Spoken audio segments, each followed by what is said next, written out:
নমস্কার। সর্বপ্রথমেই আমার গুরুদেবের চরণে শতকোটি প্রণাম জানাই উপস্থিত দাদাদের এবং দিদিদের, এবং প্রণাম জানাই শ্রোতা বন্ধুদেরও। শ্রোতা বন্ধুদের উদ্দেশ্যে জানাই যে আপনারা এই মূল্যবান তথ্য আমরা যে প্রতি সপ্তাহে তুলে ধরছি, আপনারা দেখবেন, শুনবেন এবং আপনাদের মতামত জানাবেন। নমস্কার। আজকে আমাদের আলোচনার সময় হচ্ছে বেদের উৎপত্তি ও তার ইতিহাস। এই বেদের উৎপত্তি ও ইতিহাস, এটা ৫টা ভাগ আমরা করে নিয়েছি। সেই ৫টা ভাগের এক একটা ভাগ এক একটা দাদা সেগুলো আলোচনা করবেন। আজকে আমরা এই ভাগের প্রথম আলোচক আসছেন আমাদের শ্রদ্ধেয় দাদা, অতি পরিচিত দাদা, অতি প্রিয় দাদা আমাদের সুধা ব্রত দাদা। দাদাকে নমস্কার। দাদা, আজকে নমস্কার। আপনি বেদের সৃষ্টি ও ইতিহাস নিয়ে শুরু করুন। নমস্কার। নমস্কার। সর্বপ্রথমে আমার পরমারাধ্য গুরুদেব শ্রী শ্রী আনন্দমূর্তি চরণে আমি ভক্তিপূর্ণ সহস্র কোটি প্রণতি জানাই, সাষ্টাঙ্গ প্রণাম জানাই। অতঃপর আজকের এই অনুষ্ঠানে উপস্থিত সমস্ত দর্শক বৃন্দ, শ্রোতৃবৃন্দ যারা উপস্থিত রয়েছেন, সবাইকে জানাই আমার আন্তরিক প্রীতি, ভালোবাসা, শুভেচ্ছা ও নমস্কার। আজকের এই যে বিষয় বেদের উৎপত্তি ও তার ইতিহাস, এই বিষয়টি শুরু করার আগে আমি কিছুগুলো জিনিস আপনাদের সামনে তুলে ধরতে চাই। সেটি হচ্ছে যে দেখুন, আজকে যে বেদের উৎপত্তি এবং তার ইতিহাস নিয়ে আমরা আলোচনা করতে চলেছি, এখানে এমন বিষয়টি নয় যে আমরা কাউকে আঘাত দেওয়ার জন্য আমরা এই বিষয়টি উপস্থাপন করেছি বা আজকে আলোচনা করছি। অ্যাকচুয়ালি বেদ হচ্ছে অত্যন্ত একটা প্রাচীন গ্রন্থ, পুরনো গ্রন্থ। আজ থেকে হাজার হাজার বছর পূর্বে এর সৃষ্টি হয়েছে।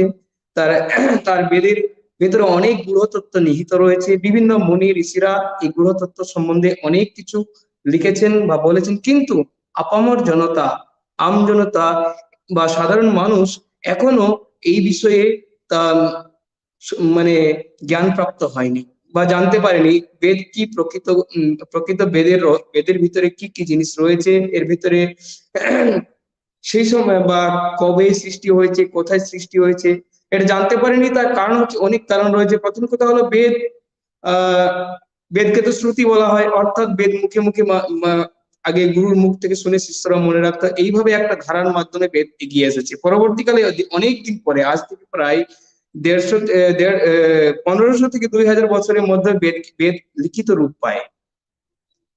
তো এই যে লিখিত রূপ পায়, তার আগে একটা দীর্ঘ বৎসর, কয়েক হাজার বৎসর অতিক্রান্ত হয়েছে। তো বেদের মধ্যে অনেক কিছু জিনিস রয়েছে, যে সমস্ত জিনিসগুলো লিখিত রূপ পাওয়ার পরেও সমস্ত মানুষের মধ্যে মানুষ এই বিষয়ে অবগত নয়। কারণ আমরা বেদ পুরাণ বা ইতিহাস বা এই সমস্ত বিষয়ে মানুষ এত বেশি জানবার আগ্রহ, মানে আজ থেকে কয়েক দশক আগে, বেশি না, যদি 10 বছর বা 20 বছর পূর্বে যদি বলা হয়, তাহলে মানুষ এত বেশি আগ্রহী ছিল না। আজকে মানুষ এইসব বিষয়ে অনেক বেশি এগিয়ে আসছে, জানতে চাইছে। তার কারণ হলো, অনেক কারণ রয়েছে। এর ভিতরে কি কি রয়েছে, বিভিন্ন আহ গুরুরা, ধর্মগুরু তথা বিভিন্ন তত্ত্ববিদ বা তাত্ত্বিকরা, তারা এই বিষয় নিয়ে আলোচনা করছেন। এবং তারা এই আলোচনাগুলো আমরা কিভাবে শুনতে পাচ্ছি? আজকে যেমন যে একটা বিরাট বড় একটা প্ল্যাটফর্ম, যে একটা মোবাইল স্মার্টফোন, যে স্মার্টফোনের মাধ্যমে আমরা খুব সুন্দর করে সেই বিষয়গুলো বিভিন্ন জায়গাতে আলোচনা করছি, আলোচনার মাধ্যমে সেগুলো শুনতে পারছি, জানতে পারছি। কারণ বেদ যে পুস্তক, তার যে ভাষা, তার অনেকটা আছে বৈদিক ভাষা, কিছুটা আছে সংস্কৃত ভাষা, যার ফলস্বরূপ বৈদিক ভাষা আমাদের যেহেতু ভারতবর্ষের ভাষা নয়, এটা প্রাচীন যে ইরান, আর্যন্য, ব্রজবা, মধ্য এশিয়া, এইসব জায়গা থেকে আসা। আমি পরবর্তীকালে আলোচনা করব। তাই ঋগ্বেদের ভাষা অত্যন্ত দুর্বহ এবং দুর্বোধ্য, তাই আমরা সহজে সেটা বুঝতে পারি না।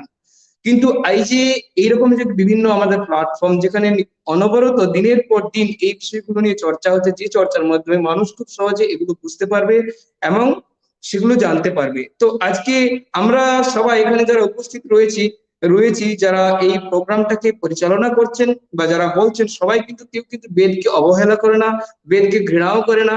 তাই কেউ ভাববেন না যে আমরা যারা বেদ মানে বা তাদেরকে আমরা অবহেলা করছি বা ঘৃণা করছি বা আমরা বেদ বিরোধী। আমরা বেদ বিরোধীও নয়, আমরা বেদকে ভালোবাসি, বেদের মধ্যে অনেক সূক্ষ্ম সূক্ষ্ম তত্ত্ব রয়েছে, যে তত্ত্বগুলো আমরা মনে প্রাণে মেনে চলি। কিন্তু এই মেনে চললেও কিছু কিছু জিনিস আছে, যে সমস্ত জিনিসগুলো সম্বন্ধে অনেক মানুষের কিছুটা অন্ধবিশ্বাস রয়েছে, কিছুটা মানুষের অনভিজ্ঞতা রয়েছে। সেই যে অন্ধবিশ্বাস এবং অনভিজ্ঞতা, সেগুলোকে দূর করানোর জন্যই আমাদের আজকের এই প্রোগ্রাম। তো আমি প্রথমে আলোচনা করতে চাই যে বেদ সৃষ্টি হয়েছে, মানুষ সবাই বলে যে বেদ যেটা হচ্ছে এমন একটি গ্রন্থ, এটা হচ্ছে একটা অপৌরুষেয় গ্রন্থ, অর্থাৎ এটা কোনো মানুষ সৃষ্টি করেনি, অর্থাৎ অনাদি অনন্ত অনন্ত কাল ধরে, এমনকি তা না, অনাদি অনন্তকাল বলবো না, এটা মানুষ বলছে কি যে বেদটা আগের থেকেই সৃষ্টি হয়েই ছিল, অর্থাৎ মনুষ্য সৃষ্টি, অর্থাৎ শুধু মানুষ নয়, পৃথিবীতে সমস্ত জীব সৃষ্টির আগে থেকেই বেদ সৃষ্টি হয়েছিল। অনেক মানুষ এগুলো দাবি করে থাকেন, বেদকে অপৌরুষীয় গ্রন্থ বলেন। শুধু তাই নয়, বেদের মতো আরো অনেক গ্রন্থ রয়েছে, যে সমস্ত গ্রন্থকে মানুষ অপৌরুষেয় বলে দাবি করে, কিন্তু এই যে দাবিটা, এটা কোনো মতেই গ্রহণযোগ্য হতে পারে না। এই অপৌরুষেয় গ্রন্থ দাবি করলে পৃথিবীতে এক শ্রেণীর মানুষ, যারা বিজ্ঞান চিন্তাশীল, যারা বৈজ্ঞানিক ভাবধারা নিয়ে এগিয়ে চলে, তাদের এই সমস্ত মানুষ ধার্মিক ভাবধারা থেকে প্রথমেই দূরে সরে যাবে। প্রথমেই মানুষের মধ্যে একটা ডিভিশন ক্রিয়েট হয়ে যাচ্ছে শুধুমাত্র একটা কথার জন্য, যে বেদ হলো অপৌরুষেয় গ্রন্থ। পৃথিবীতে কোথাও কোনো অপৌরুষেয় গ্রন্থ নেই, কেউ না কেউ বলেছে, কেউ না কেউ লিখেছে। এটা যদি না হয় তাহলে সৃষ্টি হতেই পারে না। তাহলে পৃথিবীতে আরো অনেক ড্রপিং করতো, যদি এরকম গ্রন্থ থাকতো, তো আরো অনেক আকাশ থেকে পড়তো এরকম গ্রন্থ। পৃথিবীতে কোনো গ্রন্থই এরকম হতে পারে না। তো এখন আমি, যাই হোক, আমি সেই পর্বে যাচ্ছি না, তার আগে আমি একটা আলোচনা প্রসঙ্গে যাচ্ছি। যদি বলা হয় বেদ সৃষ্টি হয়েছে কত সালে, আনুমানিক 15,000 বছর পূর্ব থেকে বেদের সূত্রপাত, সৃষ্টি শুরু হয়েছে। তো সেই এই যে বেদ শুরু হয়েছে, বেদের যে ভাষা, সেটা ঋগ্বেদ, বেদের 4টা ভাগ রয়েছে, ঋগ্বেদ, সামবেদটাকে বেদ বলে মানা হয় না যদিও, ঋগ্বেদ, সামবেদ, যজুর্বেদ এবং অথর্ববেদ। তো বেদ সৃষ্টি হয়েছে আজ থেকে প্রায় 15,000 বছর পূর্বে। সেটা হলো যে এটা না, 15,000 বছর পূর্বে সেটা হচ্ছে কি পুরোপুরি ভারতবর্ষের সেটা বাইরে। বেদে ঋগ্বেদটা, বিশেষ করে ঋগ্বেদটা সৃষ্টি হয়েছে পুরোপুরি ভারতবর্ষের বাইরে।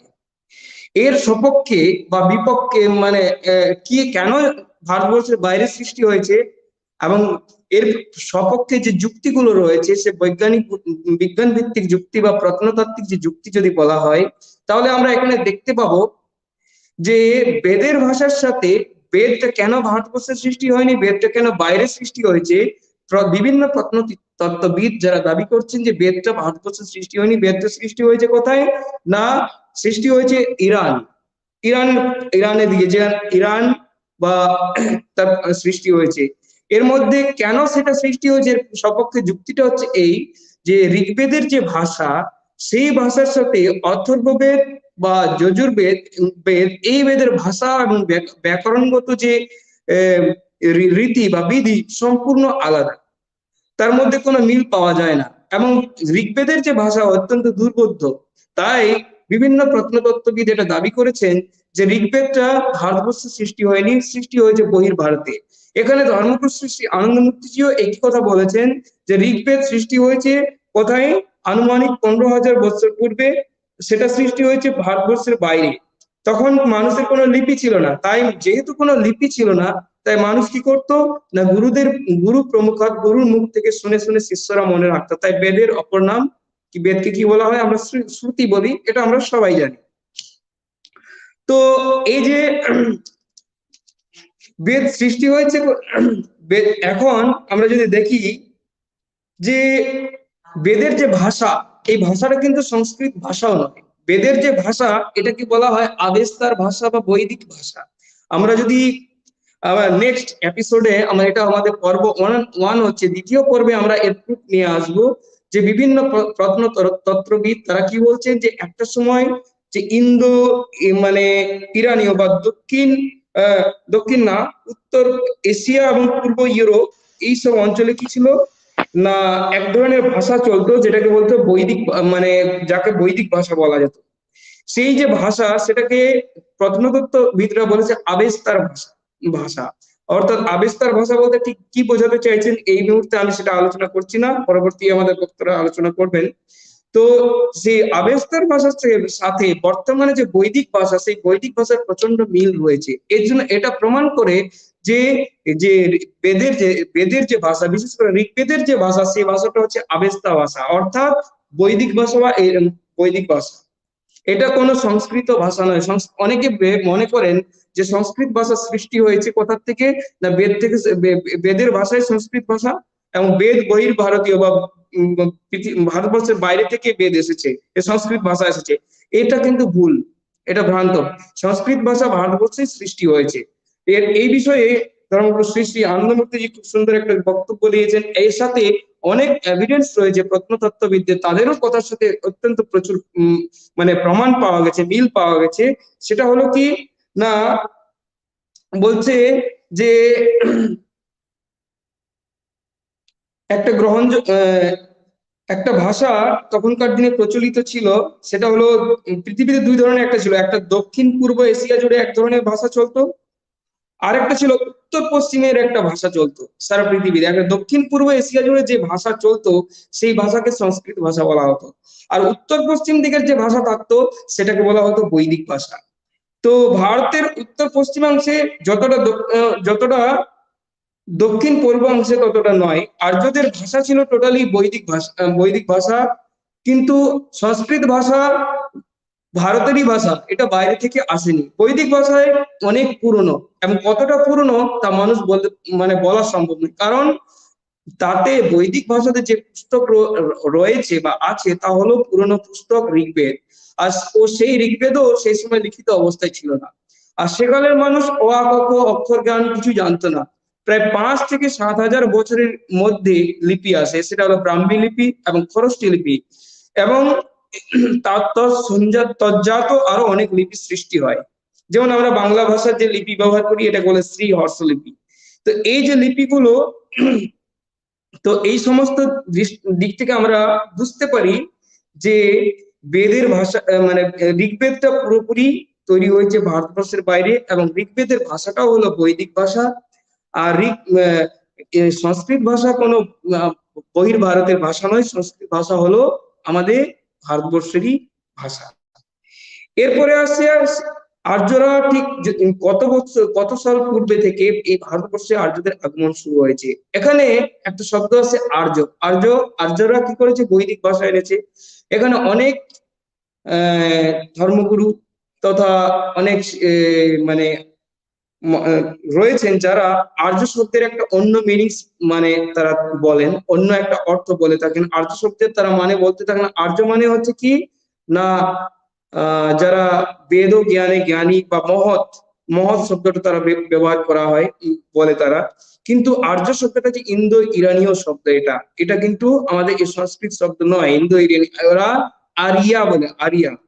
তো এই যে ইন্দো ইরানীয় শব্দ এটা কিন্তু আমাদের ভারতবর্ষের ভাষা নয়। তো এই যে আর্যরা এসেছে, আর্য একটা জাতি। তো কিছু কিছু মানুষ বলে না, আর্য এটা কোনো জাতি নয়, আর্য একটা, সব মানুষই আর্য হতে পারে, যারা বেদ জ্ঞানে জ্ঞানী তাদেরকে আর্য বলা হয়, এরকম বলে অনেক অনেক মানে ধর্মগুরু তারা দাবি করেন। ধর্মগুরু বা বিভিন্ন সংঘের যে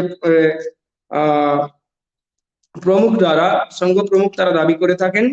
তো এরপরে এই যে বেদের ভাষা, ভারতবর্ষে আর্যদের আগমন শুরু হয়েছিল উত্তর পশ্চিম দিয়ে। অনেকেই আসছিলেন এবং অনেকে এসে গেছিলেন, আবার অনেকের প্রস্তুতি নিচ্ছিলেন। প্রায় এটা কখন শুরু হয়েছিল না, আজ থেকে প্রায় ৭ হাজার বছর পূর্বে। এখানে আরো একটা আমরা ক্যারেক্টার ভারতবর্ষে পাচ্ছি, সেটা হলো না সদাশিব। না ঠিক এই সময় ভারতবর্ষে সদাশিব জন্মগ্রহণ করেছিলেন। এই যে সদাশিবকে নিয়েও অনেকের মনে একটা ভ্রান্ত ধারণা রয়েছে। অনেকে বলে থাকেন যে সদাশিব কিন্তু একটা অজনী সম্ভূত, অর্থাৎ সে কোনো মানুষের মানে একটা মনুষ্য মানে কি বলবো, একটা তথাকথিত যে ধারা, একটা বাচ্চা শিশু জন্মগ্রহণ করে কোনো একজন বাবা মার থেকে, উনি কোনো বাবা মার থেকে জন্মগ্রহণ করেনি, যেন আকাশ থেকে সে সৃষ্টি হয়েছে, এরকম একটা ধারণা রয়েছে। এই ধারণাটাও কিন্তু একটা ভ্রান্ত ধারণা, এটা একটা ভুল ধারণা। আমরা দেখি বিভিন্ন পুস্তকের মাধ্যমে, আমরা যদি দেখি বা বিভিন্ন সাইটে, সোশ্যাল সাইটে আজকাল যে উইকিপিডিয়া, গুগল, ওখানে কিন্তু দেখা যায় তারা বলতে থাকে যে শিব কোনো মানে ইয়ে নয়, তিনি নিজের থেকে সৃষ্টি হয়েছে, অটোমেটিক্যালি সৃষ্টি হয়েছে, তাকে কেউ সৃষ্টি করেনি, তার কোনো পিতা মাতা ছিল না। এই ধারণাটা কিন্তু ভুল, কেন? তো যাই হোক, এই জন্য শিবকে আদি পিতা বলা হয়। কিন্তু এই যে শিবকে আদি পিতা বলা হয়, এর পিছনে অন্য একটা রহস্য রয়েছে, এটা পরবর্তীকালে আমাদের পরবর্তী বক্তারা বলবেন। তো আর্যরা এই যে ভারতবর্ষে তাদের আগমন শুরু হয়েছিল প্রায় মানে কি বলো 10,000 থেকে 15,000 থেকে 10,000 বছর বা বছরের মধ্যেই শুরু হয়ে গেছিল, এবং তারা আসছিল, এবং শিবের সময়ে তার আগমন শুরু হয়ে গেছিল। তারা অনেকে এসে গেছিলেন, অনেকে আসছিলেন, অনেকে আবার আসবার জন্য প্রিপারেশন নিচ্ছিলেন, প্রস্তুতি নিচ্ছিলেন। তো এরপরে তারা যে আসছে, এখন শিব আসার পরে এই যে, তো যখন আর্যরা এই ভারতবর্ষে আসে, তখন ভারতবর্ষে কি হয়, ভারতবর্ষে তার পূর্বে থেকেই তন্ত্রের সৃষ্টি হয়ে গেছিল। তন্ত্র কি, তন্ত্র সম্বন্ধে পরে আলোচনা করবেন, তো তার পূর্বেই তন্ত্রের সৃষ্টি হয়েছিল। তন্ত্র হচ্ছে একটা আলাদা একটা দিক বা বাস্তব এবং বিজ্ঞান ভিত্তিক একটা পদ্ধতি, যে পদ্ধতির মাধ্যমে মানুষ একটা ঈশ্বরের পথ ধরে এগিয়ে যেতে পারে, ঈশ্বরকে জানতে পারে বা উপলব্ধি করতে পারে। যে তন্ত্র সৃষ্টি হয়েছিল ভগবান সদাশিব এই ভারতবর্ষে তার জন্মগ্রহণের পূর্বেই, সেটা হলো, তার পূর্বেই দু ধরনের তন্ত্র ছিল, একটা গৌড়ীয় তন্ত্র ছিল, আরেকটা ছিল কাশ্মীরি তন্ত্র। তো সেই সময় তিনি কিন্তু এই যে তন্ত্র তখন ছিল, এই তন্ত্রগুলো কিন্তু তখন কি ছিল না, বিক্ষিপ্ত অবস্থায় ছিল এবং মার্জিত অবস্থায় ছিল না। সদাশিব কি করেছিলেন, তখন সেই তন্ত্রকে এবং গৌড়ীয় যে সমস্ত বিক্ষিপ্ত এবং অমার্জিত রূপে তন্ত্র ছিল, সেগুলোকে তিনি একটা বিধিবদ্ধ রূপ দিয়েছিলেন। যে বিধিবদ্ধ রূপের মাধ্যমে মানুষ সে আধ্যাত্মিক পথ ধরে এগিয়ে চলতে পারে, সেই রূপরেখা সুন্দর করে তিনি মানব সমাজকে উপহার দিয়েছিলেন। তো এখানে আরো একটা আমি কথা বলতে চাই, যে অনেক মানুষের তন্ত্র সম্পর্কে কিছু ভ্রান্ত ধারণা রয়েছে। কেমন ভ্রান্ত ধারণা? কেউ ভাবে তন্ত্র মানে ঝাড়ফুঁক করা, ভূত প্রেতের ব্যাপার, কে মন্ত্র দেবে, তাবিজ দেবে, এই ধরনের একটা ব্যাপার। তন্ত্র মানে কিন্তু তা নয়। তন্ত্র শব্দের অর্থ হচ্ছে তং জাড্ডা তারয়ের জস্তুষ তন্ত্র। এই তং জাড্ডা, তং হলো জড়তার বীজ মন্ত্র, অর্থাৎ তং জাড্ডা তারয়ের জস্তুষ তন্ত্র, অর্থাৎ যা অনুশীলন করলে মানুষের মধ্যে যে জড়তা, সেই জড়তা দূর হয়ে যায়, অর্থাৎ মানুষের মনের বিকাশ হয়।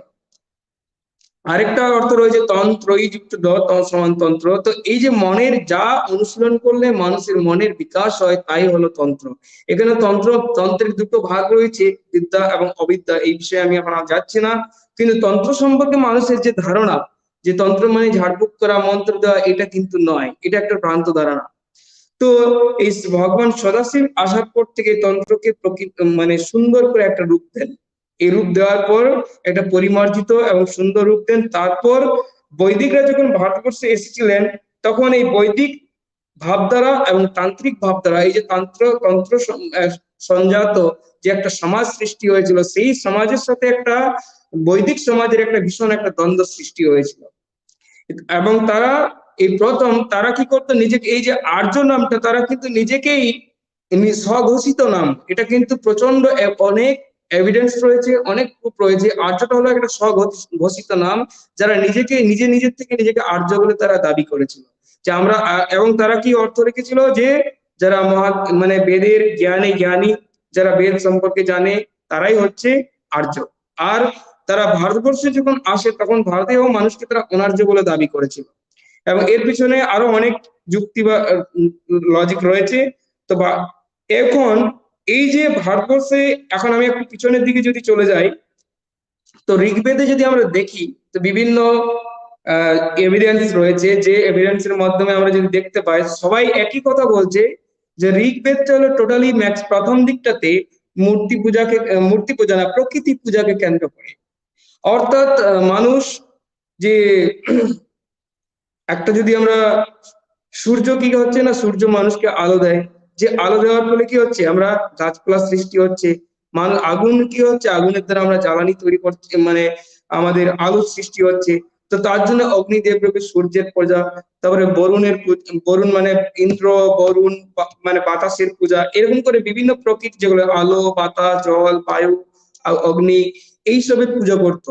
মানে প্রাথমিক যদি ঋগ্বেদে দেখা যায় যে সেখানে বেশিরভাগ অংশটাতে এই ধরনের প্রকৃতি পূজাকেই কেন্দ্র ছিল, প্রকৃতি পূজারই মানে সেখানে চলতো। তাছাড়া বিভিন্ন কিন্তু এখানে দেখা যায় যে একটা জিনিস কিন্তু ঋগ্বেদের মধ্যেই মানুষের যে ব্রাহ্মী সত্তার যে উপস্থিতি, যে একটা পৃথিবীতে এমন একটা সত্তা রয়েছে যে সত্তাটা সমগ্র বিশ্বকে নিয়ন্ত্রণ করছে এবং সমগ্র বিশ্ব ব্রহ্মাণ্ডকে সে কন্ট্রোল করছে, যে এইরকম যে একটা সত্তার উপস্থিতি রয়েছে সেটা কিন্তু তারা অনুভব করেছিল। এটা কিন্তু আমরা বেদের মধ্যেই দেখা যায়। সেটা ঋগ্বেদের মধ্যে একটা শ্লোক রয়েছে যে সেটা সেখানে দেখা যাচ্ছে যে মানুষ কিন্তু যে সেটা ধারণা পেয়েছিল। তো এই যে ধারণাটা এসেছিল তাদের মধ্যে, তো এটা এসেছিল মানুষ কার্যকারণ তত্ত্বের মাধ্যমে। যে এই যে কার্যকারণ তত্ত্বের কথা বললাম, এটা দিয়েছিলেন মহর্ষি কনাদ। তিনি অনেক বছর পূর্বে এটা দিয়েছিলেন, আজ থেকে প্রায় 2000 বছর পূর্বে। তিনি একজন দার্শনিক ছিলেন, তাছাড়া সায়েন্টিস্টও ছিলেন। তো এই যে মহর্ষি কনাদ দিয়েছিলেন, কিন্তু তিনি এই কার্যকারণ তত্ত্বের আবিষ্কর্তা। কিন্তু কার্যকারণ তত্ত্বের যে কনসেপ্ট তখন এই যে ধারা জিনিসটা, সেটা মানুষের মধ্যে ছিল। কিভাবে কার্যকারণ তত্ত্ব জিনিসটা কি, যে wherever there is effect there must be exist any cause। তো যেখানে কোনো ফল থাকবে তার পিছনে নিশ্চয়ই কোনো একটা কারণ থাকবে। তো মানুষ তখনকার দিনে, বিশেষ করে আর্যরা কি ছিল না, তারা প্রথমে তো করতো, মানে গাছের ফলমূল খেত। তারা ছিল একটা যাযাবর জাতি ছিল, এটারও প্রুফ আছে। তো যেহেতু যাযাবর জাতি ছিল, এক গোষ্ঠীর সাথে আরেক গোষ্ঠীর দ্বন্দ্ব হতো, তাছাড়া নদীর পাড় ধরে তারা এগিয়ে আসতো। তো আসার পরে তারা এই যে খাদ্যের অন্বেষণে এক জায়গা থেকে অন্য জায়গাতে যেত, মানে খাদ্যের অভাব সৃষ্টি হতো, তখন পশুর সঙ্গে সংঘাত হতো। বিভিন্ন মানুষের সাথে যখন সংঘাত হয়, আমরা দেখি মানুষের সাথে মানুষের বা যে কোনো মানুষের যার মধ্যে যত স্ট্রাগল বেশি বা সংঘর্ষ বেশি, তাদের মনের বিকাশ তত বেশি হয়, মনের সূক্ষ্মত্ব তত বেড়ে যায়। তখন মানুষের মনে যখন সূক্ষ্মত্ব বেড়ে যায়, তখন মানুষের মনে বিভিন্ন ধরনের সূক্ষ্ম চিন্তা আসতে থাকে। তাই তাদের মধ্যে জাগতিক ভাবে, প্রত্যক্ষ ভাবে ইন্দ্রিয় গ্রাহ্যতার মাধ্যমে তারা ভাবতে শুরু করলো যে সুন্দর পৃথিবীটা মানে কিভাবে সৃষ্টি হয়েছে, কিভাবে এত সুন্দর সিস্টেম গড়ে চলছে, এরকম তাদের মধ্যে এটা মানে ধীরে ধীরে ভাবনা আসতে শুরু করে। তো সেই ভাবনার দৃষ্টিকোণ থেকে তারা এই যে জগৎটা কিভাবে সৃষ্টি হলো এই নিয়ে তাদের মধ্যে ভাবনা আসতে শুরু করে। তো তখন তারা এই একটা পরবর্তীকালে ভেবেছিলেন যে নিশ্চয়ই এই জগতে কিছু একটা বা বিশ্ব ব্রহ্মাণ্ডে কিছু একটা সৃষ্টি মানে সত্তা রয়েছে, যে সত্তার উপস্থিতির জন্যই এত মানে সমস্ত কিছু, যার উপস্থিতিতেই এই সমগ্র বিশ্ব ব্রহ্মাণ্ড সৃষ্টি হয়েছে। তো তাই আমরা ঋগ্বেদে আমরা দেখতে পাই যে সেখানে কিন্তু মানে ব্রহ্ম সম্বন্ধে একটা ধারণা রয়েছে, সেটা হলো সহস্র শীর্ষা, সহস্র পুরুষ, সহস্রাক্ষ, সহস্রপাত, স্বভূমির বিশ্বত, বৃত্তাহত্য তিষ্ঠ দোষাঙ্গুলম। তো এইরকম আরো অনেক শ্লোক রয়েছে যেখানে তারা মানে সম্বন্ধে, মানে যে একটা যে মহৎ একটা বিরাট বড় সত্তার উপস্থিতি রয়েছে, সেটা সম্বন্ধে তারা কি করেছিল না অনুভব করেছিল। কিন্তু প্রত্যক্ষভাবে সেই বিরাট সত্তাকে কিভাবে অনুভব করা যায় সেই সম্বন্ধে তাদের মানে সম্যক জ্ঞান ছিল না। তাই তার জন্য তারা তাদেরকে সন্তুষ্ট করার জন্য বিভিন্ন ধরনের হোম করত, যাগযজ্ঞ করত, পশু বলি দিত। তখনকার দিনে সবকিছুই প্রচলিত ছিল আর্যদের মধ্যে। পরবর্তীকালে তখন যারা আর্যরা ভারতবর্ষে এলো, ভারতবর্ষে আসার পরে তখন তারা তখন তন্ত্র অলরেডি সৃষ্টি হয়ে গেছে। তো তারা ভারতবর্ষে আসার পরে প্রাথমিকভাবে আর্যদের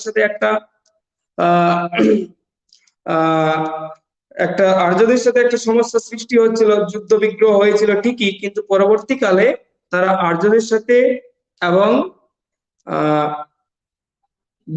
মানে আর্যদের সাথে মানে বৈদিক ভাবনার সাথে তান্ত্রিক ভাবনার একটা সুন্দর মিশ্রণ সৃষ্টি হয়ে গেছিল এবং মিলেমিশে এক হয়ে গেছিল। পরবর্তীকালে বৈদিকরাও কিন্তু যারা বৈদিক বা আর্যরা, তারাও কিন্তু তন্ত্র সাধনা শিখে নিয়েছিল। তো তারপরে তারা তন্ত্র সাধনা অনুশীলন করতো, একই রকম ভাবে তাদের যে জ্ঞান চর্চা ধারা সেটাকেও তারা বজায় রেখেছিল। অর্থাৎ তন্ত্র এবং বেদের মধ্যে প্রচন্ড একটা সম্মিশ্রণ সৃষ্টি হয়েছিল। তো যাই হোক, আমি আর বিশেষ কিছু বলবো না, আমাদের সামনে আরো অনেক অভিজ্ঞতা তারা রয়েছেন, যারা এই বিষয়ে অনেক বেশি চর্চা করেন, আমার চেয়ে আরো অনেক বেশি, অনেক সুন্দরভাবে তারা আপনাদের সামনে উপস্থাপন করবেন। তো এখানে সেই সমস্ত দাদা যারা আপনাদের সামনে রয়েছেন তারা সবাই সুন্দরভাবে দেখুন আজকের প্রোগ্রামটাকে। সবাইকে নমস্কার, ধন্যবাদ।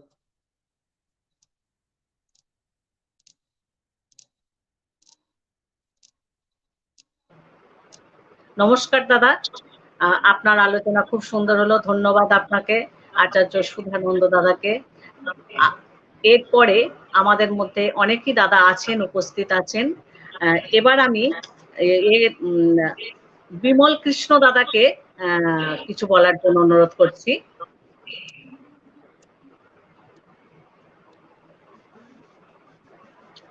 হ্যালো, সকলকে নমস্কার। হ্যাঁ, নমস্কার দাদা। দাদার আলোচনা খুব সুন্দর আলোচনা হয়েছে এবং সঠিক আলোচনা তিনি করেছেন। বেদ সম্পর্কেও আলোচনা হয়েছে এবং তন্ত্রের উৎপত্তি সম্পর্কেও সুন্দর কথা উনি বলেছেন। বাস্তবে আর্য সম্পর্কে যে কথা বলা হয়েছে দাদা বলেছেন, সেটাও যথার্থ কথা হয়েছে। ঐতিহাসিক প্রেক্ষাপটে দাদার যে বক্তব্য আর্য সম্পর্কে বাইরে থেকে এসেছে, হ্যাঁ, বিভিন্ন গবেষকদের দৃষ্টিভঙ্গিতেও সেটাই সঠিক, হ্যাঁ, হিসেবে প্রমাণিত। তো এখানে যে বিষয় বেদ সম্পর্কে তো দাদা বললেন, বেদ তো বিদ ধাতু থেকে এসেছে, অর্থাৎ বেদ অর্থে জ্ঞান। তো বেদ যে জ্ঞান, কেমন জ্ঞান?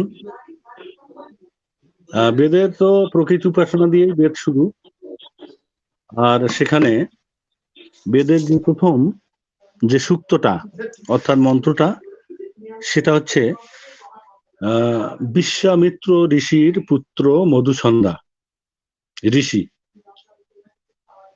অর্থাৎ চতুর্বেদ, যদিও ত্রিবেদ হিসেবেই বেদকে আগেকার সময়ে গ্রহণ করা হয়েছিল, পরবর্তীতে অথর্ববেদকেও বেদ হিসাবে অন্তর্ভুক্ত করা হয়। তা চতুর্বেদ যদি আমরা ধরি, তাহলে চতুর্বেদের প্রথম বেদ হচ্ছে ঋগ্বেদ। সেই ঋগ্বেদের শুরুর যে মন্ত্র, সেটা কিন্তু সেই প্রকৃতি উপাসনাকে কেন্দ্র করে, আর সেটা হচ্ছে মধুসন্ধা ঋষি, তিনি সেটা করেছেন। অগ্নি মিলে পুরোহিতম, অর্থাৎ অগ্নির উপাসনা দিয়েই শুরু ঋগ্বেদের শুরুটা, অর্থাৎ এই হিসেবে সমস্ত বেদের শুরু যে মন্ত্র, সেটা হচ্ছে অগ্নি মন্ত্র দিয়ে শুরু। তাহলে দেখা যাচ্ছে যে প্রকৃতিকে নিয়েই বেদের উপাসনা পদ্ধতির আরম্ভ।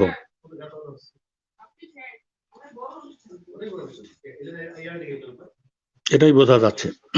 এবং এই ঋগ্বেদের মধ্যে দেখা যাচ্ছে যে 10টা মণ্ডল আছে, দশম মণ্ডল পর্যন্ত। এই 10টা মণ্ডলের মধ্যে মূলত যে বিষয়টা সেখানে স্পষ্ট হয়েছে সবচেয়ে, সেটা হচ্ছে চার প্রকারের সূত্র সেখানে আছে। একটা হচ্ছে আত্মা সূক্ত, নাসদীয় সূক্ত, হিরণ্য গর্ভ সূক্ত এবং পুরুষ সূক্ত। ঋগ্বেদের মধ্যে এই 4টে সূক্ত হলে স্পষ্ট, এবং এটাই গভীর জ্ঞান নিয়ে এসেছে।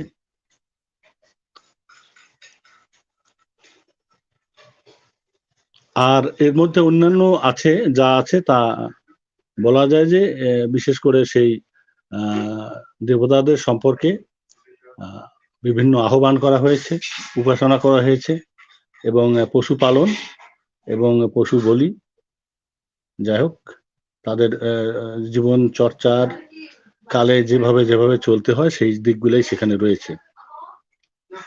এরপরে আসলো যজুর্বেদে এসে সেখানে ব্রহ্ম সম্পর্কে ধারণা এসেছে। প্রথম ধারণাটা ব্রহ্ম সম্পর্কে এসেছে, সেটা যজুর্বেদে, এবং যজুর্বেদের পরে অথর্ববেদে সেই ব্রহ্ম সম্পর্কে ধারণাটা সুস্পষ্ট হয়েছে। তো বেদের মূল যে ধারা, সেই মূল ধারার মধ্যে 2টা জিনিস আছে, সেটা হচ্ছে একটা হচ্ছে পরা এবং অপরা। অপরাবিদ্যা বেদ এবং তার সাথে যে বেদের যে যেমন আছে বিদ্যাগুলো, বেদের সাথে যে বিদ্যাগুলো সংশ্লিষ্ট রয়েছে সেগুলো হচ্ছে অপরাবিদ্যা, আর ব্রহ্মবিদ্যাটাই হচ্ছে বেদের হলো পরাবিদ্যা। টোটাল বেদের মধ্যে এই দুইটা, একটা হচ্ছে অপরাবিদ্যা আর একটা হলো পরাবিদ্যা। পরাবিদ্যাটাই হচ্ছে সেই যেটাকে ব্রহ্মবিদ্যা বলা হচ্ছে। এখন এই ব্রহ্মবিদ্যাটা, বেদের যে ব্রহ্মবিদ্যা সেখানে কিন্তু এই শুরু হয়েছে সগুণ এবং নির্গুণকে দিয়ে।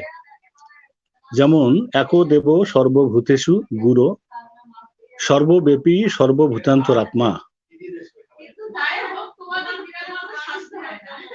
কর্মাধ্যক্ষ সর্বভূতাধিবাস সাক্ষী চেতা কেবল নির্গুণশ্চ। এই সাক্ষী চৈতন্য যে সত্তাটা সেটা হচ্ছে নির্গুণ সত্তা। কথা শোনা যাচ্ছে, এটা বন্ধ করলে ভালো ছিল।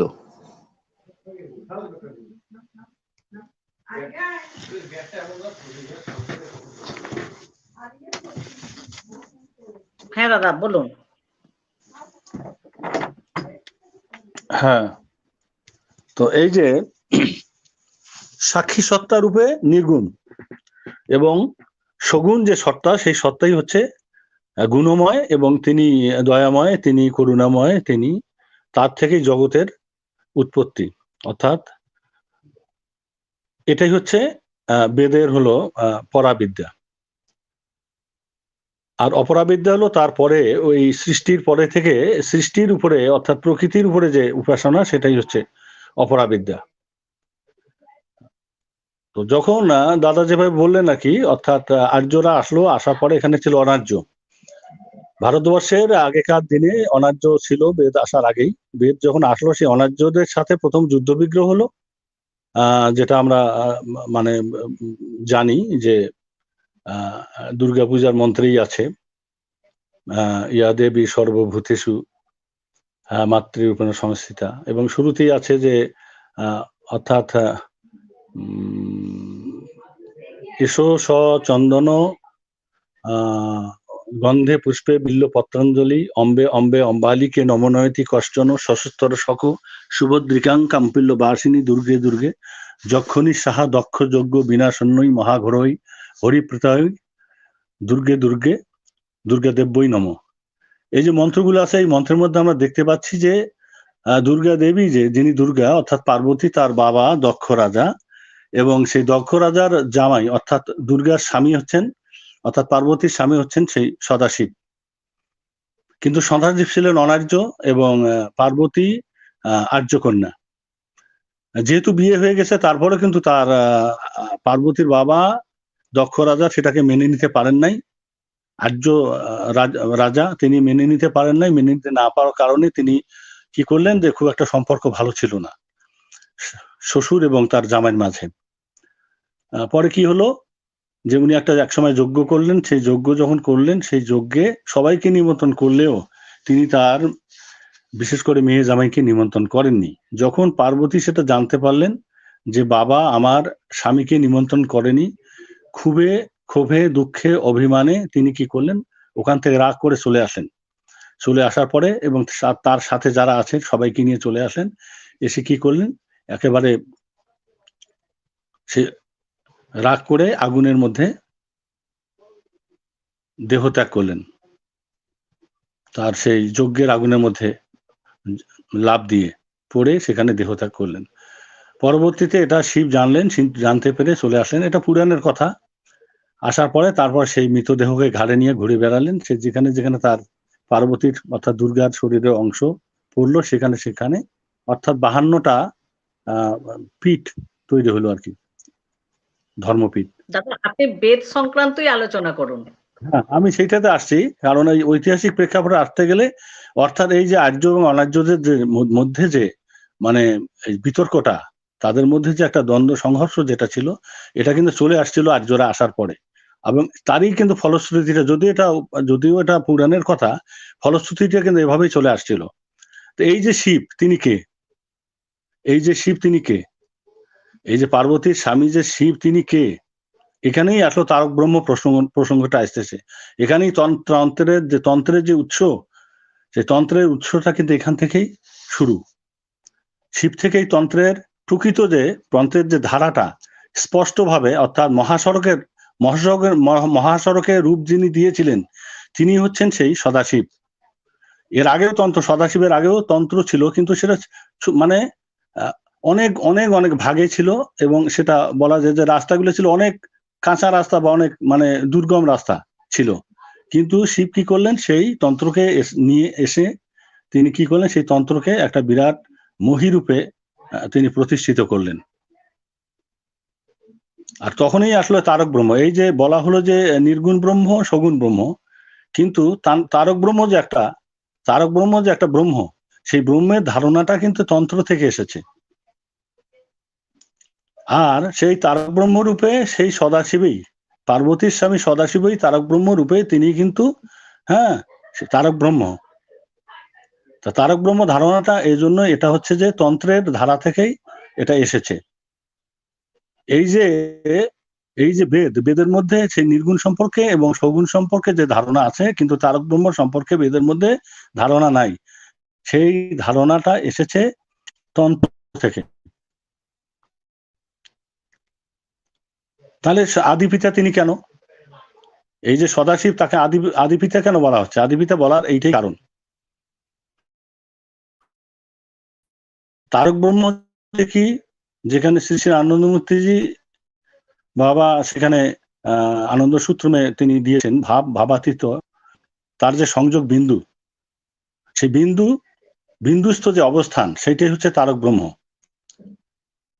এই বিন্দু কি, সেটা নির্গুণের সাথে সংযোগ আছে এবং সগুণের সাথেও সংযোগ আছে। অর্থাৎ এই বিন্দু নির্গুণ এবং সগুণ সম্পর্কে পরিপূর্ণভাবে অবহিত, এবং নিজের মধ্যেই তার। আমি কি মাঝে একটু কথা বলতে? অ্যাকচুয়ালি আজকের আলোচনার বিষয় বেদ সম্বন্ধে ছিল, অর্থাৎ বেদ কি অপরিসীয় গ্রন্থ? আর্য শব্দের অর্থ কি? বেদ কি বৈদিক ভাষায় রচিত? বেদের উৎপত্তি কোথায়? বেদে কি তন্ত্র এসেছে? এই কথাগুলো, এই 5টা কথা ছিল। এখন আমরা যে কথাটা বলবো, ঠিক আছে, যদি আপনি সেটাতেই আসি। সেটাতেই আসি। বেদ হলো প্রথম বেদের উৎপত্তি সম্পর্কে যে ধারণাটা আছে, সে ধারণাটা হলো যখন বেদ রচিত হয়, বেদ যখন লেখার আকারে যখন বেদটা যখন রচিত হয়, সেটা অনেক পরে হয়েছে। একটা পাঠ আপনি বলুন। না, উনি প্রশ্ন করলেন, সেই প্রশ্ন অনুযায়ী বলছি। বেদ যে রচিত হয় সেটা অনেক পরে, আর সেটা অন্যান্য যখন কাগজের আবিষ্কার হয়, আবিষ্কারের পরে অন্যান্য ধর্ম যারা আছে, ধর্মের লোকেরা যারা আছে, তারা যখন তাদের স্ব ধর্মে যখন ধর্মগ্রন্থ রচনা করেছিল, তারপরে কিন্তু এই বেদ রচনার জন্য মনোনিবেশ করা হয়। কিন্তু তখন কাশী ছিল, এই বিশেষ করে হিন্দুদের ধর্মীয় পীঠ হিসেবে কাশী ছিল রাজধানী মনে করা হতো আর কি। কাশীকে রাজধানী মনে করা হতো, কিন্তু সেখানে একটা নিষিদ্ধ ছিল, পণ্ডিতরা নিষিদ্ধ করছে যে বেদকে লেখার আকারে, পুস্তকের আকারে প্রকাশ করা যাবে না। তারপরেও কিন্তু অনেকেই সেটা মানে নেই। বিশেষ করে কাশ্মীরে, ইতিমধ্যেই কিন্তু কাশ্মীরে কয়েকজন পণ্ডিত বসে তারা কিন্তু বেদকে লিখেই ফেলেছেন। সেটা সম্ভবত খরষ্টি ভাষায় লিখেছেন। লেখার পরে কিন্তু সেটা অসম্পূর্ণ ছিল এবং অনেক তথ্য সেখানে ছিল না।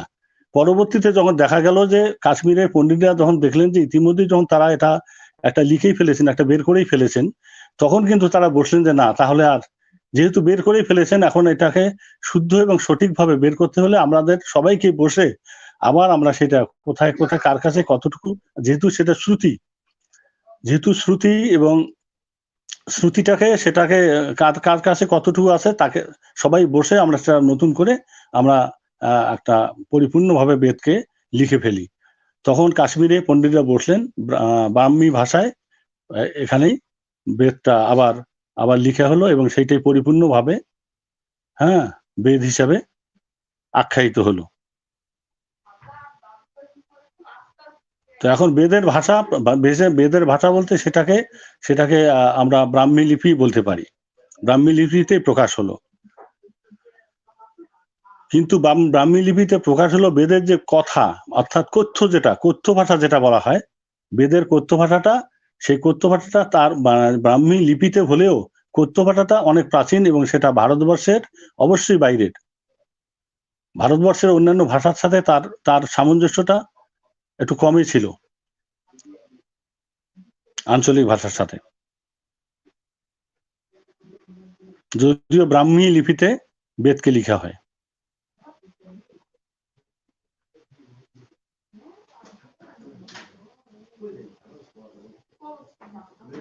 এটুকুই আমার আর কি, বিশেষ করে বেদ সম্পর্কে এইটুকুই। আর যেটা বলা হলো যে পড়া এবং অপরাবিদ্যা, এটাই অপরাবিদ্যা বলতে বেদ মানে ঋক, সাম, যজু, অথর্ব, এটাকে বেদ সংহিতা বলা হয়। বেদ সংহিতাগুলো সেগুলো হলো অপরাবিদ্যার অন্তর্ভুক্ত।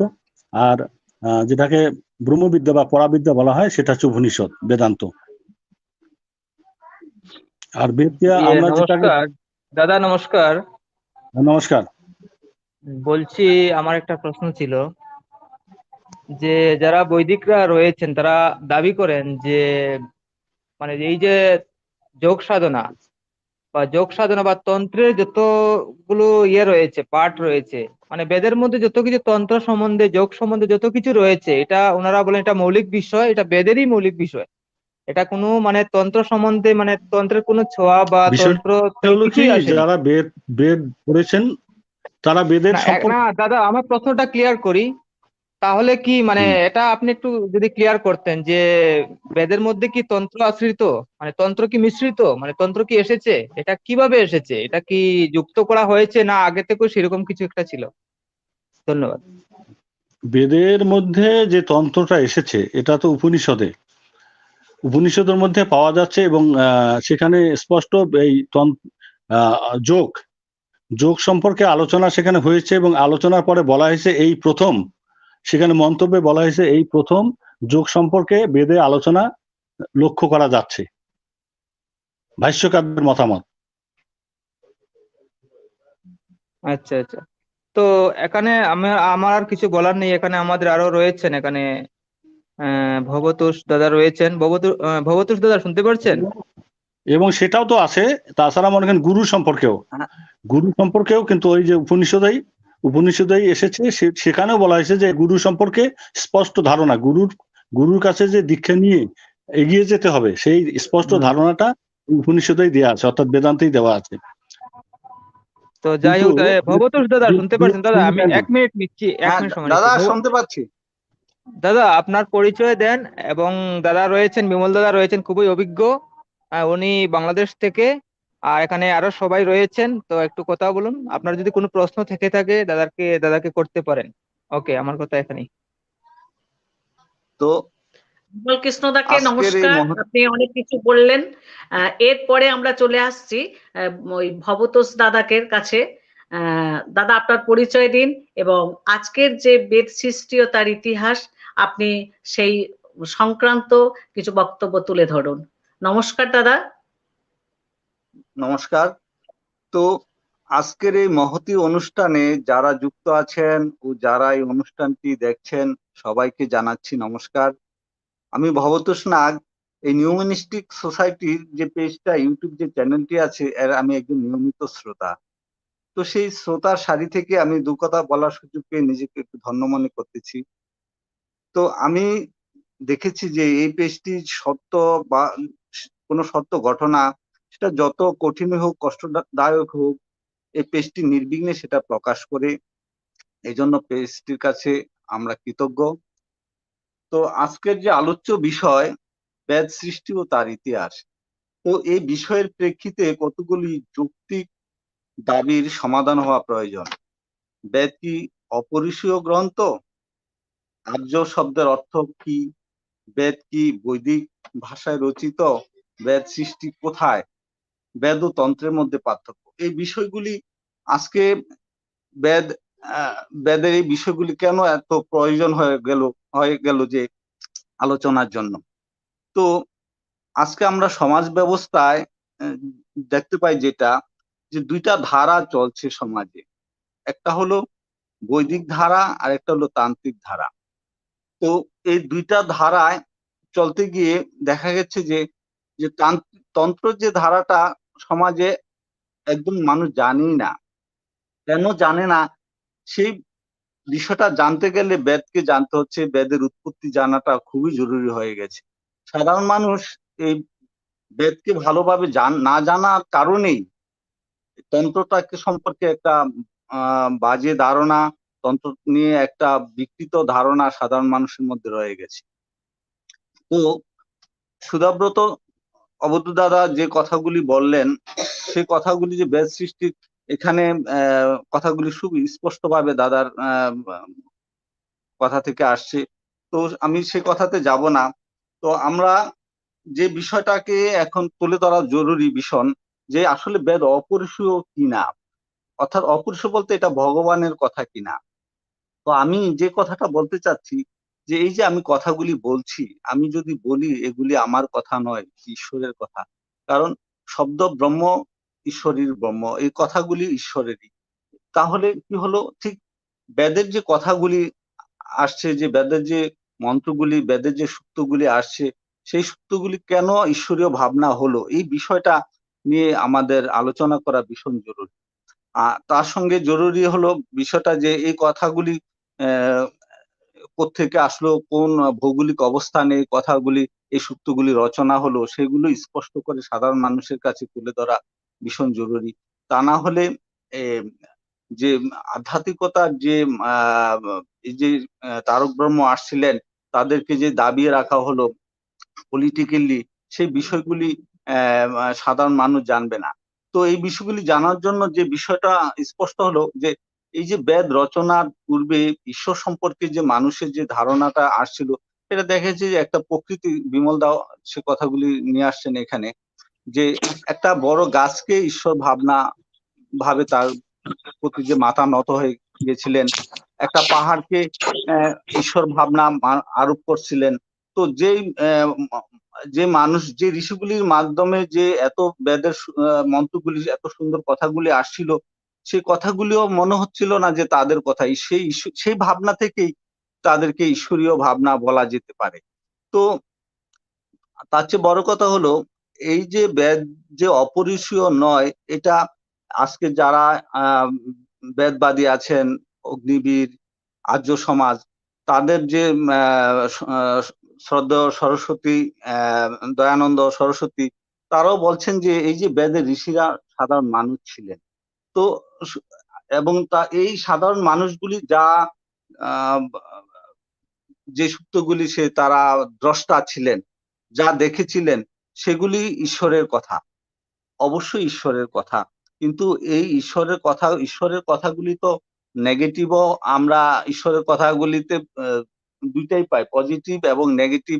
সব কথাই ঈশ্বরের কথা, আমরা যা বলছি এগুলি সবই ঈশ্বরেরই কথা। তো এখন কথা হলো, এই যে ঈশ্বরের কথা বলাতে বেদকে সাধারণ মানুষ অন্ধভাবে মেনে নিচ্ছে, অপরিসীয় মনে করে অন্ধভাবে যে মেনে নিচ্ছে, হ্যাঁ, এই বিষয়টা আরো ক্লিয়ার হওয়া দরকার। যে এই যে বেদের যে কি বলে, যে জাগতিক যে কর্মকাণ্ড বিষয়গুলি, এবং বেদের যে বর্মবিজ্ঞান, এই এত বছর আগে যে বেদ রচনা হলো, এই বেদের যে সময়ের যে ভ্রান্তি তার সাথে যুক্ত হলো, এই বেদের এই সবকিছুকে আমরা এখন গ্রহণ করা যাবে কিনা, এই বিষয়গুলি নিয়ে যখন তারক ব্রহ্ম আসলেন, টোটালি বিষয়গুলি ক্লিয়ার করে দিচ্ছিলেন। যখন তারক ব্রহ্ম সদাশিব প্রথম আসলেন, তখন এই বেদবাদীরা পলিটিক্যালি এই সদাশিবের একটা দীর্ঘ সময় যাওয়ার পরে এই বিষয়গুলি টোটালি ওরা আবার সক্রিয় হয়ে গেলে তারক ব্রহ্মের যে কথাগুলি, কনসেপ্টগুলি আবার দিন দিন স্মৃত হয়ে যায়। ফলে আবার বেদবাদীরা যখন খুব কি বলে সরব হন, তখন আবার দ্বিতীয় তারক ব্রহ্ম ভগবান শ্রীকৃষ্ণ আসেন। তো ভগবান শ্রীকৃষ্ণ আসছেন আজকে দীর্ঘদিন হয়ে যাওয়ার পরে, সে একইভাবে সেই বৈদিক যে ধারাটা আবার সক্রিয় হয়ে যাচ্ছে, হাজার মত পথ, হাজার ঋষি। তো সেইখান থেকে মুক্তির জন্য এই বিষয়গুলি আরো ভালোভাবে আলোচনা করা জরুরি। এখানে যারা অভিজ্ঞ আছেন, আমি এখানে শ্রোতা হিসাবে সাধারণ কথাগুলি বলতে পারছি। আর আমি শুনবো এই বিষয়গুলি নিয়ে আরো স্পষ্ট আলোচনা হোক, যে যৌক্তিক যে 5টা দাবি বেদ অপরিসীয় কিনা, আহ আহ, কিনা, তারপরে আসলে আর্য কারা, এবং কি বলে এই 5টা যে আর্য শব্দের অর্থ কি, বেদ আর বৈদিক ভাষায় রচিত হয়েছে না আরো অনেকগুলি ভাষায় রচিত হয়েছে, সেই বিষয়গুলি নিয়ে আলোচনা হয়। তো আমি আলোচনা আমার এতটুকুই, আমি জাস্ট শুনবো, আপনাদের সঙ্গে থাকবো। এই বিষয়ে সত্যব্রত দাদা আছেন, বাদল দাদা থাকলে আরো ভালো হতো। তো সবার কাছ থেকে আমি শুনবো। সবাইকে নমস্কার। ধন্যবাদ দাদা, নমস্কার। আপনি খুব সুন্দর আলোচনা করলেন। এরপরেই আমরা সত্যব্রত দাদার কাছে আসব। দাদা, আপনি আজকে বেদ সৃষ্টি ও তার উৎপত্তি বা তার ইতিহাস সম্পর্কে আপনি কিছু আলোচনা করুন। নমস্কার দাদা। নমস্কার দিদি।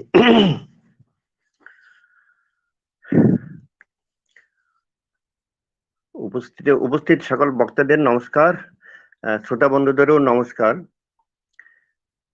আজকের যে বিষয় আলোচনা সে নিয়ে তো সুন্দরভাবেই বললেন, বিমল কৃষ্ণদা বললেন, সুধাব্রতানন্দদা বললেন।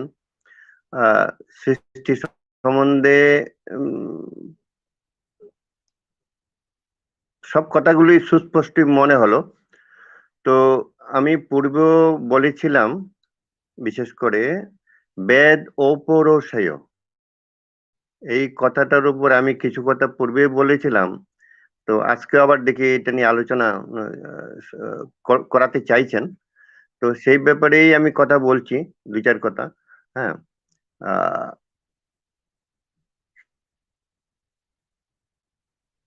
এখানে প্রশ্নটা যারা বেদের মানে বিশ্বাসী, তারা বলছেন বেদ ঈশ্বর সৃষ্ট। কিন্তু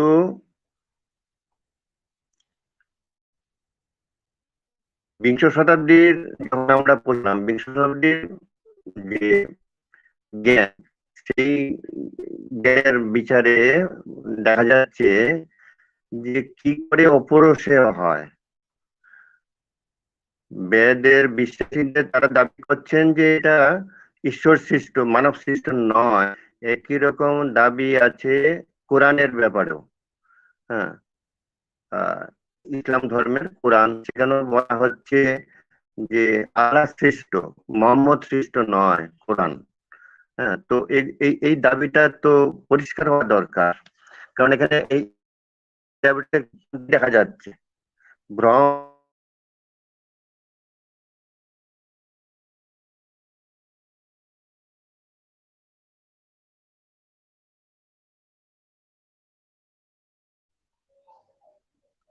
কথা আসছে না। দাদার কথাটা আসছে না।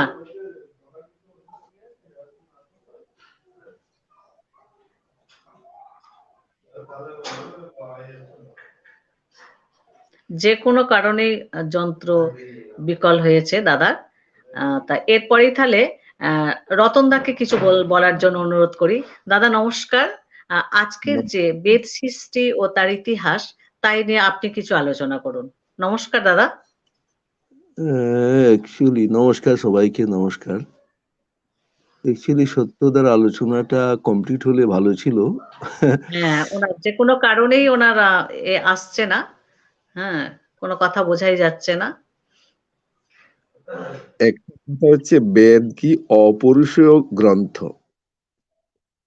অ্যাকচুয়ালি সমস্ত জ্ঞানই পরমব্রহ্ম থেকে আসে, অনন্ত জ্ঞান থেকেই উচ্চারিত হচ্ছে, পরমব্রহ্ম থেকে অনন্ত জ্ঞান উচ্চারিত হচ্ছে। তো সেগুলো মানুষ তার বোধির দ্বারা, তার সাধনার দ্বারা ধরতে পারে। আমরা সাধারণ স্থূল কানে বা স্থূল বোধে এগুলো ধরতে পারবো না। যখন আমাদের মনটা সেই স্তরে আমরা নিয়ে যাই, তখন আমরা এই সত্যগুলো ধরতে পারি। তো যেহেতু এগুলো পরমব্রহ্ম থেকে এসেছে, কিন্তু এসেছে মানুষের মধ্যে দিয়ে, তাই এটা এটা একটা বিতর্কের সৃষ্টি করেছে। জ্ঞানটা মানুষের নয়, মানুষ এই জ্ঞানটা সৃষ্টি করতে পারে না। এটা অনন্ত জ্ঞান তথা পরমব্রহ্ম থেকে এই জ্ঞান উচ্চারিত হচ্ছে, সেটা মানুষ ধরেছে। তো এই ক্ষেত্রে সমস্ত জ্ঞানের কথাই তো একই কথা বলতে পারি আমরা। আমাদের যে অভিজ্ঞতা, আমাদের যে বোধ কোনো বিষয় সম্বন্ধে, বিজ্ঞানীরাও যে সমস্ত জিনিস জানছেন, তো এই যে এটা বিতর্ক থেকে যাবে, তবে এটা অপরিসীম নয়, যেহেতু মানুষের মধ্য দিয়ে এসেছে। এই গেল একটা পয়েন্ট। মানে বেদ কি অপরিসীম গ্রন্থ? তাহলে অপরিসীম মানে মনুষ্য সৃষ্ট নয়, এই কথাটা। কিন্তু যেহেতু জ্ঞান পরমব্রহ্ম থেকে আসছে, তাই সেই হিসাবে এটা মনুষ্য সৃষ্ট নয়, এই কথা অনেকে দাবি করেন। এটা অপরিসেয়। কিন্তু আধুনিক চিন্তা ভাবনা বলছে যে না, এটা অপরিসেয় বলা যাবে না। যা মানুষ সে বোধির দ্বারা তো সবকিছু জানবার চেষ্টা করে, মানে প্রচেষ্টার দ্বারা সবকিছু জানবার চেষ্টা করে। তো সেইভাবে যদি আমরা দেখি, তাহলে বেদ অপরিসেয় নয়। আর আর্য শব্দের অর্থ কি? অ্যাকচুয়ালি রাশিয়ার দক্ষিণ পশ্চিম অঞ্চলে বা মধ্য অঞ্চলেও যে জাতিগুলো বাস করত, তাদেরকে আর্য বলা হইতো। তারাই আপনার এই বিশেষ করে ওইদিকে বরফের এলাকা, তো ওখানে ওদের পশুপালন ছাড়া আর কোনো কাজ ছিল না। আর পশুপালনও 6 মাস যখন বরফ পড়তো বন্ধ হয়ে থাকতো। তো যার ফলে জীবন জীবিকা খুব কষ্টের মধ্যে তারা ছিল। তো সেদিক থেকে তারা নূতন স্থানের সন্ধানে আস্তে আস্তে তারা এসেছে ইরানে। ইরানের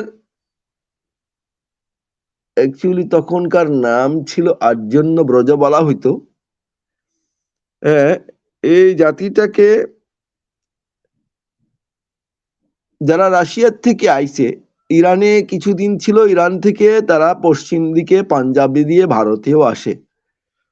তো এই জাতিটারই নাম আর্য। এখন আর্য শব্দের অর্থ কেউ কেউ বলছেন যারা ঋষি, যারা সৃষ্টি করেন, যারা সত্যকে অনুসন্ধান করেন, সত্যকে পৃথিবীতে বোধির দ্বারা আনেন, তাদেরকে আর্য বলা হয়। অ্যাকচুয়ালি এখানেও বিতর্ক রয়ে যায়। আমরা জানি এই জাতিগোষ্ঠীটাকে বলা হয় আর্য। ভারতবর্ষে আসার আগে যে জাতিটা ছিল এরা অনার্য। আর ভারতবর্ষে পশ্চিম দিক থেকে আর্যন্য ব্রজ থেকে এবং মূল রাশিয়া থেকে যে এসেছে যে জাতিগোষ্ঠীটা, যারা এসেছে, কেউ আসছে, কেউ আসবে আসবে করছে, এরকম যে জাতিগোষ্ঠীটা, এটাকে আর্য বলা হয়। তারপরে বলা হচ্ছে বেদ কি বৈদিক ভাষায় রচিত? অ্যাকচুয়ালি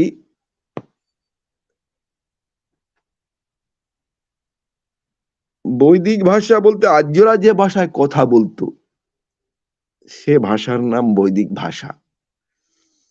তো অ্যাকচুয়ালি বেদ ছিল শ্রুতি। শ্রুতি হলেও আমি যদি কোনো কিছু শুনি, সেটা আমি এক্সপ্রেশন দিলে আমার ভাষাই দেব। আমি যে ভাষায় শুনি, যে ভাষায় শিখি, সে ভাষাই দেব। তো আর্যরা তখন যে ভাষায় কথা বলতো, সে ভাষা বৈদিক ভাষা। তো ঋগ্বেদটা সেই ভাষাতেই রচিত। হ্যাঁ, পরবর্তী সময়ে যে বেদ, যেমন যজুর্বেদ ভারতে যেগুলো রচিত হয়েছে, এগুলোর মধ্যে সংস্কৃত এসেছে। তো অনেকে বলছেন যে সংস্কৃতটা আর্যরা নিয়ে এসেছে, বাইরের ভাষা। না, সংস্কৃতটা বাইরের ভাষা নয়, সংস্কৃতের সৃষ্টি ভারতবর্ষেই। আর্যরা আসার আগে থেকেই ছিল, এটার বিভিন্ন প্রমাণ আমাদের শ্রী শ্রী আনন্দমূর্তিজি দিয়েছেন বিভিন্ন ভাবে। এটা ভারতের আদি ভাষা। তো এবার বেদের উৎপত্তি কোথায়? অ্যাকচুয়ালি ওই বেদের ভাষা সম্বন্ধে বলতে গেলে, যেটা বাইরে রচিত হয়েছে ঋগ্বেদ, সেখানে বৈদিক ভাষা, এবং অ্যাকচুয়ালি 5,000 বছর পরে যজুর্বেদ এসেছে, তার 5,000 বছর পরে এসেছে এই অথর্ববেদ। সুতরাং তখন স্থানীয় ভাষা সংস্কৃত ভাষার সংযোগ ঘটেছে। হ্যাঁ, বৈদিক ভাষায় ঋগ্বেদ ছিল, তারপরে সংস্কৃত ভাষার সংযোগ ঘটেছে। এরপরে হচ্ছে বেদের উৎপত্তি কোথায়। অ্যাকচুয়ালি এটার উৎপত্তি যদি বলতে যাই, ঋগ্বেদের উৎপত্তি ভারতবর্ষের বাইরে, আর যজুর্বেদ অথর্ববেদের সৃষ্টি হয়েছে ভারতবর্ষে। একটা কথা, ঋগ্বেদটা আমরা বিভিন্ন ঐতিহাসিক তথ্য জানতে পারি যে আর্যরা ঋগ্বেদটা বাইরে থেকে নিয়ে এসেছে মানে তখন রচিত গ্রন্থ নয়, অ্যাকচুয়ালি শ্রুতি হিসেবে। তখন তাদের যে ঋষিরা যে সত্যগুলো উপলব্ধি করতেন, তাদের শিষ্যদের তা শুনিয়ে শিখিয়ে রাখতেন।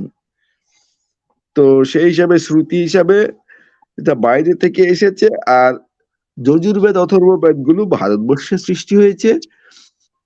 আর সামবেদটা অ্যাকচুয়ালি বেদ হিসেবে মানা হয় না, কেননা সামবেদ হচ্ছে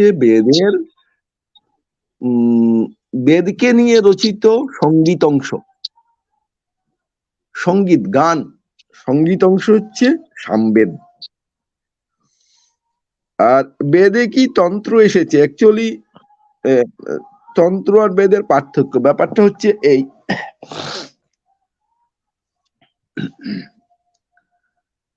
তন্ত্র হচ্ছে একটা প্রয়োগ বিদ্যা, প্র্যাকটিক্যাল ক্রিয়া। আর বেদে আছে তার থিওরিটা। বেদে তন্ত্র কি, গুরু কি, এ সমস্ত সম্বন্ধে কিছু আলোচনা আছে, কিন্তু প্র্যাকটিক্যালটা ছিল না। প্র্যাকটিক্যালটা, প্রকৃত যে প্রয়োগ বিদ্যা, সেটা আমরা 7,000 বছর আগে আমাদের তারক ব্রহ্ম পরম করুণাময় সদাশিবের থেকে আমরা পেয়েছি। তো তন্ত্রের বিভিন্ন যে স্বরূপ, বিভিন্ন অবস্থা আমরা বিভিন্ন সাধকদের গুহা চিত্র থেকেও পেয়েছি। তো এখানে আমরা দেখতে পাই যে প্রকৃত বিজ্ঞানসম্মত প্রয়োগ বিদ্যা যে তন্ত্র, সেটা আমরা তারক ব্রহ্ম সদাশিব থেকে পেয়েছি। বেদে আলোচনা আছে, মানে থিওরি যাকে বলে, থিওরিও বলা যায় না, কারণ বেদ তন্ত্র সম্বন্ধে একদম পুঙ্খানুপুঙ্খ কোনো ব্যাখ্যা বেদে নেই। তো এমনিতে আছে সামান্য কিছু যেটাকে পুঙ্খানুপুঙ্খ ব্যাখ্যা বলা যায় না। এই জন্য সেটা ঠিক থিওরিও বলা যায় না, আবার এটা একটা আলোচনাও বলা যেতে পারে। বেদে একটু তন্ত্রের ইঙ্গিত আছে, কিন্তু প্রয়োগ বিদ্যা প্র্যাকটিক্যাল নাই। আর তন্ত্রটা আমাদের সদাশিব শিখিয়েছেন। এই তন্ত্রে অভ্যস্ত হয়ে গেছিল ভারতীয়রা। তো এটা দেখে আর্যরা কিন্তু ভারতীয়দেরকে ঘৃণা করতো, দেখতে পারতো না। এটা দেখে তারা বুঝলো যে না, এটা একটা বিশেষ বিদ্যা। হ্যাঁ, আর্যদের সংস্পর্শে আর অনার্যদের সংস্পর্শে আর্যরা এইটাকে একটা দারুণ বিষয় উপলব্ধি করতে পেরে, কিন্তু তাদের মান সম্মান বাঁচিয়ে তারাও তন্ত্র সাধনা করত। তাহলে তন্ত্র সাধনা আগে বেদে প্র্যাকটিক্যাল ছিল না, সামান্য আলোচনা ছিল। আর এই শৈব তন্ত্র ভারতীয়রা করত, মানে অনার্যরা। এইটা আর্যদেরও আকৃষ্ট করে এবং তারা নিজেদের মান সম্মান বাঁচিয়ে গোপনে গোপনে এই তন্ত্র সাধনা করত। মানে অনার্যদের তারা ভালো চোখে নিত না, এই জন্য অনার্যদের একটা বিদ্যা ওরা চর্চা করছে, শিবে দিয়েছে এটা হয়তো তারা বুঝতে পারছে না, জানেনি। কিন্তু অনার্যদের একটা বিদ্যা ওরা চর্চা করছে, তাহলে ওরা একটা হেরে যাবে এমন একটা ভাব মনে কাজ করছিল, তাই ওরা লুকিয়ে লুকিয়ে সেই তন্ত্র সাধনা করত। তাহলে আমি আমার যতটুকু বোধে আছে আমি বললাম। সবাইকে নমস্কার। আর সত্যদা এখন এসে বলেন কিনা দেখুন, আমি এখানে শেষ করছি। হ্যাঁ, নমস্কার দাদা, রতন দা, আপনি খুব সুন্দর আলোচনা করলেন। আচ্ছা, সত্যব্রত দা মানে করতে করতে ওনার যান্ত্রিক গোলযোগ কিছু হয়েছিল, আপনি কি আবার বলবেন দাদা কিছু? হ্যাঁ, দুই চার বলুন। আমার নমস্কার। কথাটা সম্পূর্ণ করতে পারিনি দিদি। হ্যাঁ, যান্ত্রিক গোলযোগ হয়ে বলুন, গেছিল, এবার বলুন আপনি। নেটওয়ার্ক। হুম, হ্যাঁ, তো এখানে যে 5টা প্রশ্ন রাখা হয়েছে সবগুলো নিয়েই হুম, কম বেশি বলেছেন সবাই। তো ওই হুম, হুম, বেদ অপরশেয় ওই প্রশ্নে আর কি আমি আর কয়েকটা কথা স্পষ্ট করতে চাই। যেটা বলুন। যেগুলো বলা হয়নি আর কি। এটা আমাদের যে আনন্দমার্গের যে গুরু মানে আনন্দমূর্তিজি এই নিয়ে মানে যে বলে গেছেন, তার থেকে আমরা স্পষ্ট হয়েছে আমার ধারণাগুলো আর কি। বেদ জ্ঞানের তো উৎস থাকবে, একটা ভান্ডার আছে, বড় ভান্ডার আছে, অনাদি অনন্ত একটা ভান্ডার আছে, যাকে প্রকৃতির পুস্তক নাম দেয়া হয়েছিল বিবেকানন্দের দ্বারা। তো তার থেকে আমরা বুঝি জ্ঞান আসছে, একটা সোর্স আছে জ্ঞানের। হ্যাঁ, এবং অনবরত এসেই চলেছে, নতুন থেকে নতুনতর রূপ নিয়ে। হ্যাঁ, আমাদের জ্ঞান কিন্তু শেষ হয়ে যায়নি, কোনোদিন শেষও হবে না, যেহেতু এটা অনাদি অনন্ত তার সোর্সটা। তো সেই যে অনন্ত জ্ঞান ভান্ডার থেকে মানুষ জ্ঞান পাচ্ছে, এখন সেই জ্ঞান মধ্যে বেদকে শ্রেষ্ঠ জ্ঞান ধরা হয়। তো কি করে সেই এত হাজার হাজার মন্ত্র কি করে আসলো, সেটা নিয়ে প্রশ্ন। এত হাজার হাজার মন্ত্র, তো সেখানে বলতে হয় যে এই যে অনন্ত জ্ঞান ভান্ডার, সেখান থেকে জ্ঞান মানে বৃষ্টির মতো বিচ্ছুরিত হচ্ছে, ঝরে পড়ছে সেই জ্ঞান। তো সেই যে ঝরে পড়া জ্ঞান, সেটা মানুষ রিসিভ করেছে, মানব দেহে মানুষ রিসিভ করেছে। সে মানুষ কারা, এই নিয়ে আমাদের গুরুদেব আনন্দমূর্তিজি পরিষ্কার করে একটা কথা বলেছেন যে সাইকো স্পিরিচুয়াল প্যারালেলিজম একটা শব্দ ব্যবহার করে তিনি এই জিনিসটা বুঝিয়েছেন।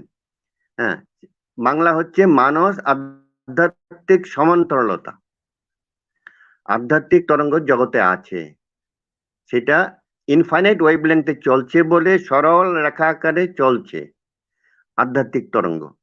এখন মানুষ যখন তার মনের বিকাশ মানে এক্সপানশন ঘটাতে ওই তরঙ্গের আধ্যাত্মিক তরঙ্গের কাছাকাছি চলে যায়, সমান্তরালতা অর্জন করতে শুরু করে, সেই স্টেজটা হচ্ছে মিশে যাচ্ছে না। মানে যদি একজাক্টলি হয়ে যায় দুটো তরঙ্গ, দুটো ওয়েভের, যেটা মিশে যাবে, কিন্তু মিশে না যাওয়া অবস্থা কাছাকাছি যখন চলে যায়, সেটাকে বলছে মানুষ আধ্যাত্মিক সমান্তরালতা। তো সেখানে সেই মানুষের যার মন বিকাশের মানে ধ্যানের দ্বারা বিকশিত হতে হতে হ্যাঁ এই সেই ইনফিনিট তরঙ্গ দৈর্ঘ্য লাভ করে যায়, কাছাকাছি চলে যায়, তখন যে জ্ঞান আসে, সেই জ্ঞান তো আর সাধারণ মানুষের জ্ঞান নয়, সেই জ্ঞানের ধরন আলাদা। তো সেই মানসিক অবস্থায় ওই যে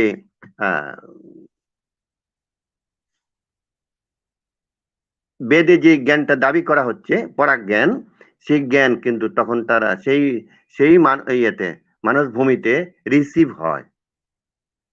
রিসিভ হয়, সবার এটা রিসিভ হতে পারে না যতক্ষণ না এই সাইকো স্পিরিচুয়াল প্যারালিজম ঘটছে। আচ্ছা ঠিক আছে, তো সেখানে ধরুন যারা এই এত হাজার হাজার মন্ত্র দিয়ে গেছেন সেগুলো এসে তাদের মধ্যে রিসিভ হয়েছিল, তখন তারা সেটা আগে ভাবটা এসছে, ভাবের পর ভাবটা প্রকাশ হয়েছে ভাষার দ্বারা। সেখানে বৈদিক ভাষার কথা উঠছে আর সংস্কৃত ভাষার কথা উঠছে।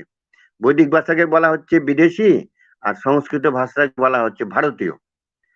তো সেই হিসাবে দেখানো হচ্ছে, বলা হচ্ছে যে বেদের এই যে ঋগ্বেদটা পুরোপুরি ভারতের বাইরে রচিত বৈদিক ভাষা। আর শ্যাম তো বলাই হলো গানের অংশ, ঋগ শ্যাম যজু। যজু সেখানে ভারত যজু এবং অথর্ববেদ ভারতবর্ষে রচিত হয়েছে এই বলা হচ্ছে।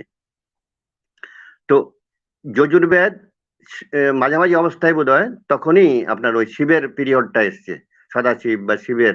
তো তিনি যে তন্ত্রকে বিধিবদ্ধ রূপ দিলেন, তাহলে ওই তন্ত্রের প্রভাব কিন্তু তখন শুরু হলো।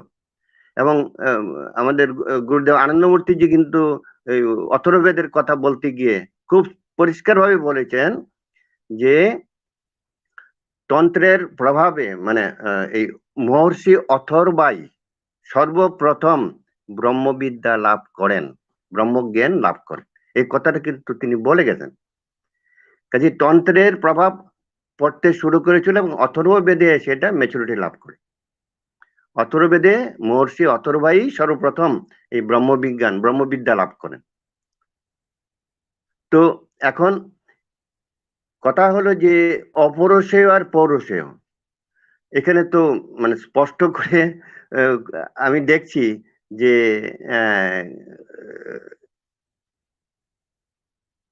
অনন্ত জ্ঞান ভান্ডার থেকে জ্ঞানটা রিসিভ হচ্ছে, রিসিভ হওয়ার পর তো মানুষের মুখ দিয়ে সেটা বেরোচ্ছে।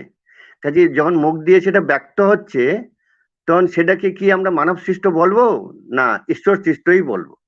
এটা তো একটা বড় প্রশ্ন।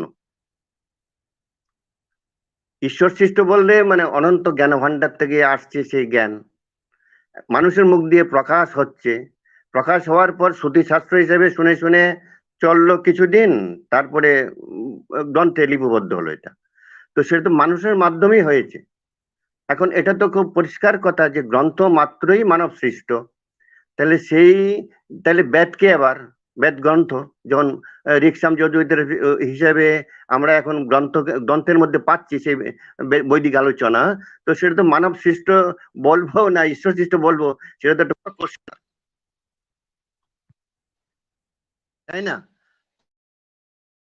তো সেটা আমিও ঠিক জোর দিয়ে বলতে পারছি না যে ঈশ্বর সৃষ্ট না মানব সৃষ্ট। ঘটনাটা হচ্ছে এরকম। তবে গ্রন্থ মাত্রই মানব সৃষ্ট হতে, বেদ যে গ্রন্থ সেই গ্রন্থ তো আর অনন্ত জ্ঞান ভান্ডারের গ্রন্থ নয়, এটা একটা অংশ মাত্র। হ্যাঁ, এটা বিতর্ক থেকে যাবে, ঠিক আছে। অনন্ত জ্ঞান ভান্ডারের একটা অংশ মাত্র হচ্ছে চতুর্বেদ। চতুর্বেদে যে সবকিছু আছে সে বলা যাবে না, কারণ দিন দিন দেখা যাচ্ছে এটা আপডেট হচ্ছে, যে ব্রহ্মবিজ্ঞান আপডেট হচ্ছে, নতুন নতুন মানে তার মধ্যে সংযোজন ঘটছে। তো সেটাকে কাজে বেদকে পূর্ণবেদ বলা যায় না, এটা খণ্ডবেদই বলতে হবে। পূর্ণ জ্ঞানের এখানে নেই পূর্ণ জ্ঞান এই চতুর্বেদের মধ্যে। দিন দিন আপডেট হচ্ছে, নতুন থেকে নতুন ভাবে আসছে।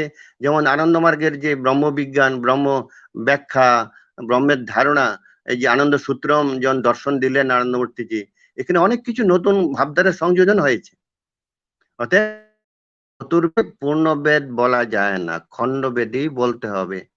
হ্যাঁ, খণ্ডবেদই বলতে হবে, খণ্ডজ্ঞানই বলতে হবে এটাকে। এই বলে আমি শেষ করলাম আমার বক্তব্য। নমস্কার দাদা, সত্যব্রত দাদা নমস্কার, ধন্যবাদ। আপনি খুব সুন্দর বললেন শেষ অংশে। আমাদের মধ্যে পেয়ে গেছি আমাদের পরিচিত দাদা বাদল দা। হ্যাঁ, বাদল দাকে অন্তত 5 মিনিটের জন্য কিছু বলার জন্য অনুরোধ করি। আজকের যে বেদের সৃষ্টি ও তার ইতিহাস নিয়ে অনেক দাদা অনেকভাবে সুন্দরভাবে আলোকপাত করলেন, আর সেই সঙ্গে আমরা শেষের দিকে একদম উপস্থিত হয়েছি। আমাদের মধ্যে পেয়ে গেছি বাদল দাকে। বাদল দা, আপনি একটু অন্তত 5 মিনিটের জন্য আপনি কিছু আচ্ছা। বলুন। নমস্কার দাদা। হুম। নমস্কার দিদি, সবাইকে নমস্কার।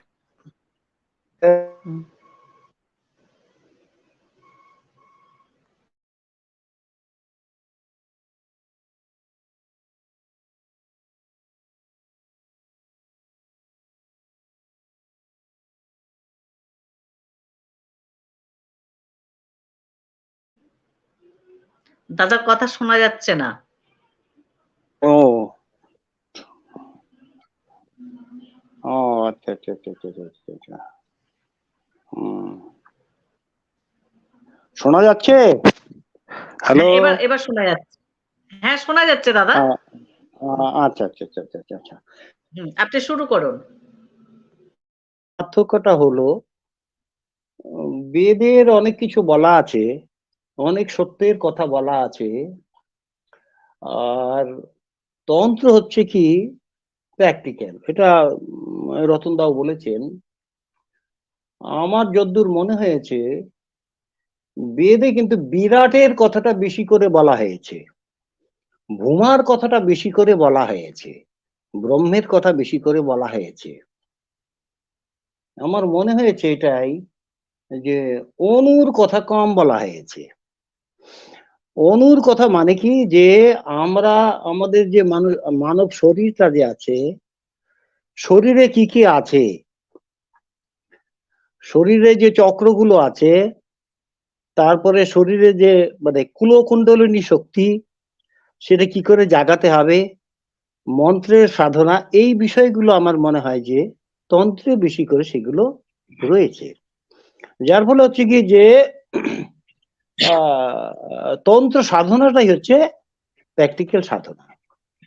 আর এই সাধনা যদি আমরা করি, তাহলে পরে ওই যে বেদের যে সত্যগুলো, সেগুলো কিন্তু আমরা অনুভব করতে পারবো। সেই স্তরে না গেলে কিন্তু যে বেদের যে কথাগুলো বলা হয়েছে, সেগুলো কিন্তু আমরা অনুভব করতে পারবো না।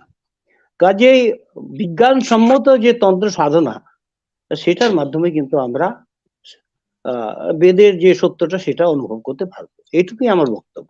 দিদি নমস্কার।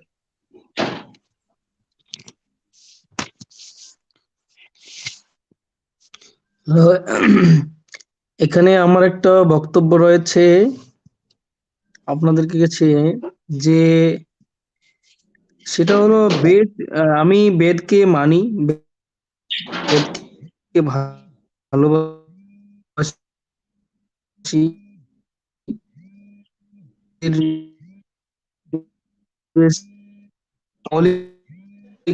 হ্যাঁ, নমস্কার দাদা। আপনি কোথা থেকে আসছেন, আপনার পরিচয় দিন, এবং আমরা শেষের দিকে একেবারে আপনি 5 মিনিট বলবেন। হ্যাঁ, 5 মিনিটেই বলছি। তো আমি এতক্ষণ ধরে শুনলাম, আমার বক্তব্য হচ্ছে এটাই, শুধু বেদ নয়, পৃথিবীর কোনো গ্রন্থ, নাথিং এলস, কোনো গ্রন্থই আপনার পরিচয় দিন অপৌরুষেয়। দাদা আগে। হ্যাঁ, আমি হচ্ছি বাংলা থেকে এসেছি।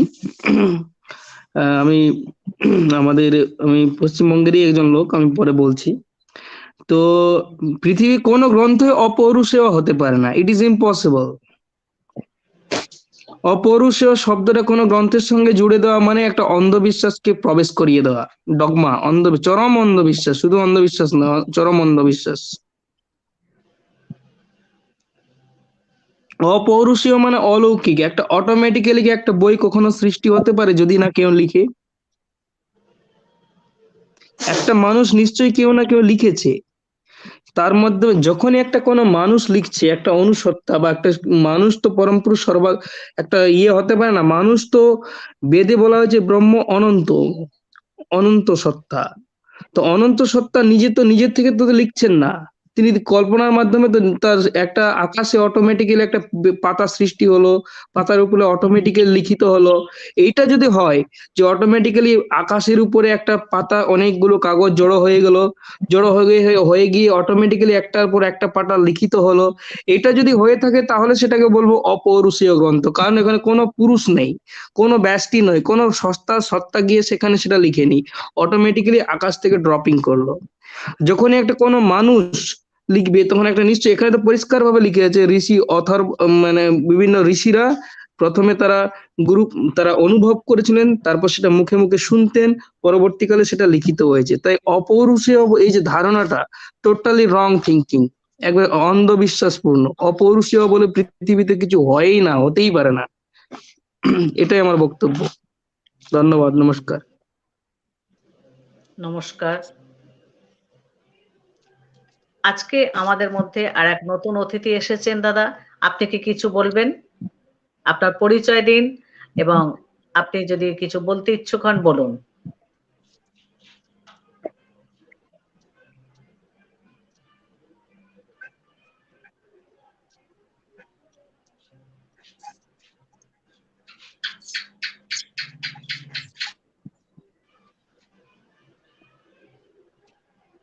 ঠিক আছে, আমরা আজকে এখানেই শেষ করছি।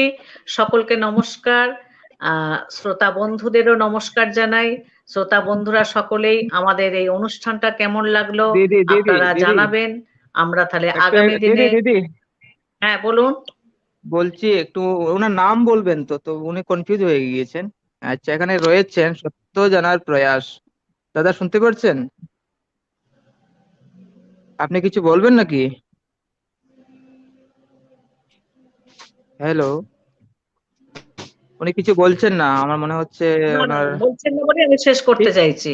ঠিক আছে, ঠিক আছে। একটু এখানে আমাদের বিমল দাদার লাস্ট কোনো কিছু বক্তব্য থাকলে একটু 1 মিনিটের জন্য শুনে নেন। তারপর ভবতোষ দাদা রয়েছেন, তারপর শেষ করে দেন। বিমল দা কিছু বলবেন, বলুন। লাস্ট কোনো কনক্লুশন টানলে টানুন। আরো রয়েছেন এখানে ভবতোষ দাদা রয়েছেন। সবার কাছ থেকে একটু একটু করে এই যে প্রোগ্রামটা হলো কিরকম লাগলো কি না লাগলো একটু সবার কাছে একটু গিয়ে একটু শুনে নেন। বিমল কৃষ্ণদার কাছে যাই। দাদা, আপনি আজকের যে অনুষ্ঠানটা হলো এরপরে আর আপনার কিছু বলার আছে কি? নমস্কার দাদা। যেভাবে অনুষ্ঠানটা হলো খুব চমৎকার অনুষ্ঠান হলো। আমি একটা কথাই বলছি, যেমন ঋগ্বেদের আছে পুরুষ সূক্ত।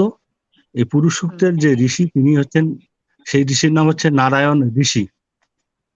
তো দেখা যাচ্ছে প্রত্যেকটা সূক্ত বা মন্ত্রের পিছনে তার উদ্যোক্তা হিসেবে একজন ঋষি রয়েছেন। তো কিছু আগে যে বললেন যে দাদা আলোচনা করলেন যে এটাকে অপরুষেয় হিসেবে তিনি এটা মেনে নিতে রাজি নন, কিন্তু বিষয়টা দেখা যাচ্ছে যে ঠিক ওনার ওই কথার সাথেই মিলে যাচ্ছে। অর্থাৎ প্রত্যেকটা মন্ত্রের পিছনে একজন ঋষি রয়েছেন। আর এই ঋষিদের অন্যান্য মন্ত্রগুলার যদি বা অন্যান্য দৃষ্টিকোণের যখন আমরা বিচার করলে দেখা যায় যে এক জায়গায় তিনি কিন্তু খুব ভালো করলেন, আবার অন্য জায়গায় তিনি কিন্তু ভালো করতে পারছেন না, সেটাও একটা বিষয়। হ্যাঁ, সেটা তো লক্ষ্য করার বিষয়। ভালো মন, হ্যাঁ আসছে, সার অসার আসছে। বেদে 100% সার কথা নেই। বেদে 100% সার কথা নেই, সার অসার আসছে।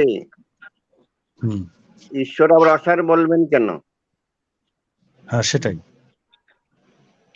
হ্যাঁ, ঈশ্বর অসার কথা বলবেন কেন? কাজেই বেদ মানব সৃষ্টই বলতে হবে, বলাই বিধেয়।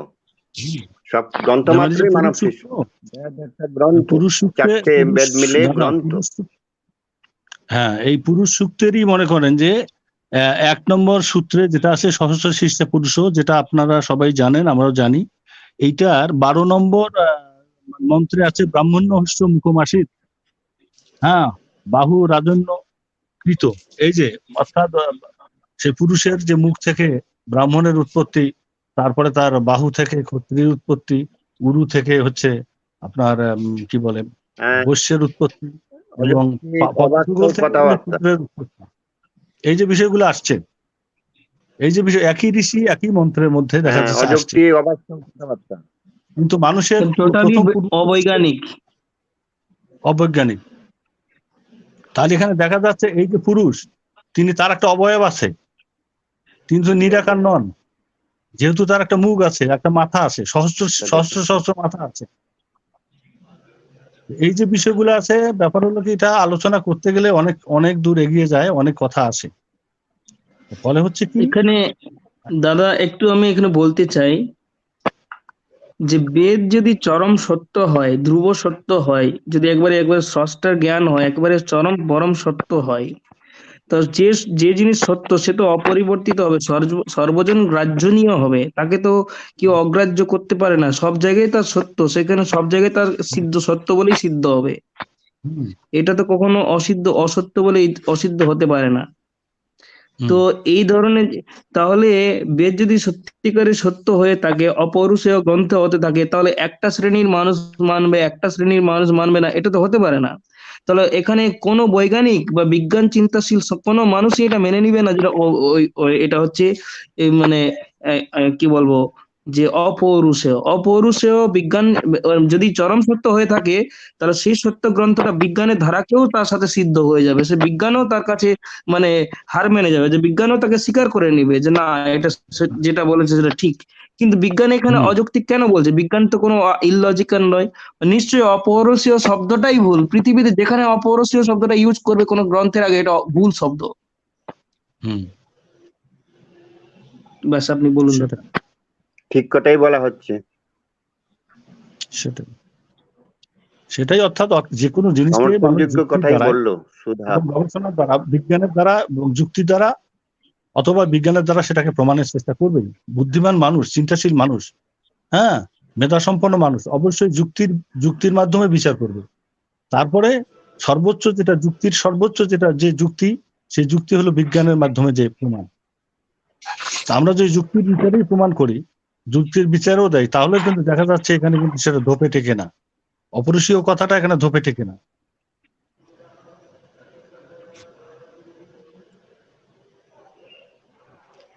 এবার এবার ভবত সোনাক দাদা, আপনি কিছু বলবেন? শেষ পর্ব কিছু হ্যাঁ টানুন দিদি, আপনি। আমি যা বুঝলাম সে বিষয়টা ক্লিয়ার করতে চাচ্ছি যে বেদ অপুরুষীয় এই কথাটা আমরা মেনে নিতে পারি না। আর দ্বিতীয়ত হলো আর্যরা বহির্ভারতীয় ছিল, এই বিষয়টা ক্লিয়ার। তৃতীয়ত হলো বেদ অনেকগুলি ভাষার পরিবর্তনের পরে গিয়ে লিপিবদ্ধ হয়েছে, এর মধ্যে অনেক পরিবর্তন আছে। দেখা যাচ্ছে যে এই যখন লিপিবদ্ধ হলো অথর্ববেদের সময়ের কথা ঋগ্বেদের মধ্যে ঢুকে গেছে, ঋগ্বেদের কথা অথর্ববেদে চলে আসছে। এরকম দোষও অনেক রয়ে গেছে বেদের মধ্যে। তারপরে যে কথাটা না বললে নয়, এখন বেদ প্রধান ধর্মগ্রন্থ কিনা এইটাও ধূপে টিকছে না। বেদ আদি গ্রন্থ বলা যেতে পারে, কিন্তু প্রধান ধর্মগ্রন্থ এটাও আমরা মেনে নিতে পারি না, কারণ সেটাও বিচারশীল মানসিকতায় আসে না এবং যৌক্তিকভাবেও আসে না। তো আমি এতটুকুই বলছি। সবাইকে নমস্কার। নমস্কার দাদা। আজকে তাহলে আমরা এখানেই শেষ করছি। আজকে বেদের সৃষ্টি, ইতিহাস, অনেক কিছু নিয়ে আমরা আলোকপাত করলাম। সকলকে নমস্কার। উপস্থিত সকল দাদাদের এবং দিদিদের এবং শ্রোতা বন্ধুদেরও জানাই নমস্কার। আপনারা সময় করে শুনবেন, দেখবেন, আপনাদের মতামত জানাবেন। বেদ কি প্রধান ধর্মগ্রন্থ, সেটা নিয়ে আমরা অনেক আলোকপাত করলাম। নমস্কার দাদা। নমস্কার নমস্কার সকলকে, সকলকে নমস্কার।